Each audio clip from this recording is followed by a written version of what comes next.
দীর্ঘ ১৭ বছর ধরে পরিবার পরিজন নিয়ে পরিত্যক্ত টয়লেটেই দিন পার করছেন ৭০ বছর বয়সী বৃদ্ধা রোকেয়া বেগম। জানা যায়, বিবাহের কয়েক বছরের মধ্যেই আকস্মিকভাবে স্বামীকে হারান রোকেয়া বেগম। নগরীর কাগাসুরায় স্বামীর বাড়িতেও নিজেদের কোনো জায়গা জমি না থাকায় স্বামীর মৃত্যু কাল হয়ে দাঁড়ায় তার জীবনে। ছোট ২ ছেলে ও মেয়েকে নিয়ে যেন অথৈ সাগরে পড়েন বৃদ্ধা রোকেয়া বেগম।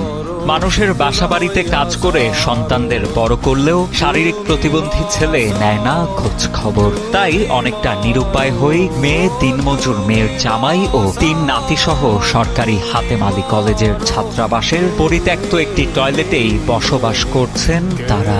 জায়গা জমি কিছু নেই, জায়গা যদি থাকতে আমি কি ল্যাপটিনে পড়ে তাই পাবো।